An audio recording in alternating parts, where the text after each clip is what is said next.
My name is Pierre Belloin and I am here to share with you my work, which takes place in a challenge context, a challenge called the HOLT Challenge, created by UBS and KEDGE Business School. So this presentation will stick to the following structure. As you can see from the slide, the first thing to notice about the industry is the global market growth, which was 5.9 trillion USD in 2023 and expected to grow up to 6.5 trillion USD within 2028. So we're talking here of a mondial market as observed on the regional market map on the right, and the major players are Saudi Aramco, PetroChina, ExxonMobil, Shell, and Chevron.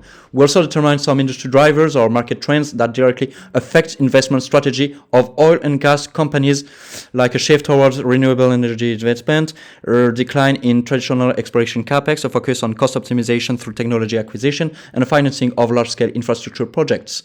So now if we do a quick overview of both companies, we can resume it this way. So they are both global oil and gas giants, but with different profiles. Shell produces nearly twice as much oil per day as Total, and Shell also generates higher revenues, of course, around $284 billion compared to Total's $219 billion. However, both have strong operational cash flows and large-scale investments in new energy solutions. These financial foundations play a key role in their long-term performance and transition strategies. I'll let you pause the presentation, of course, if you prefer to read the slides. So now if we take a step back on Total Energy's historical performance to provide a correct worth analysis, we can say that the company has experienced a long-term decline in CFRI due to heavy capital investments and shifting industry conditions. However, recent improvements suggest these investments are beginning to pay off.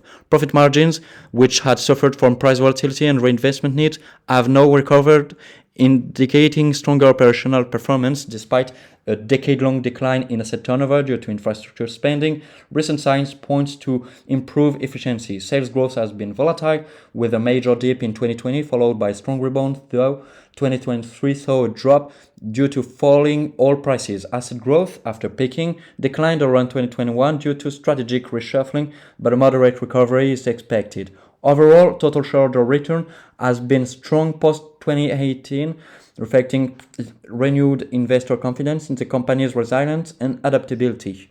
Concerning Shell plc, after a stable period from 215 and 219, CFRI dropped sharply in 2020 due to a global market downturns, but has gradually improved thanks to more targeted investments. Profit margins, which were under pressure for years, have recovered strongly since the 2020 energy crisis.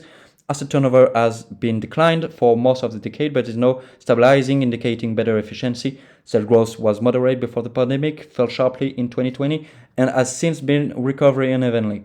Asset growth also slowed significantly in 2020 due to divestments, but has begun to rise again with a more selective strategy.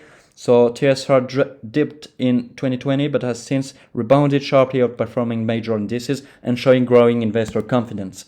Concerning the flex analysis of Total Energies, we made the following assumptions. So a surface that proves driven by operational efficiency and maturing green investments, sales growth that is moderate to 3 to 5% annually, reflecting a stable demand and new energy contributions, asset growth that stabilize as fossil divestments, slow and capital shift to renewables, an EBITDA margin that holds between 18 and 20%, benefiting from cost discipline and renewable scaling that gave us an upside of 61%. Concerning the flex analysis of Shell plc, we made different assumptions, like a CFRI that recovers more slowly due to ongoing restructuring and portfolio shifts, a sales growth that rebounds after a recent decline, averaging 3% annually as renewables and power trading expand, a real estate growth that remains flat or slightly negative short term, and an EBITDA margin that outperforms, stabilizing around 21 and 22% thanks to LNG, chemicals, and integrating strength. That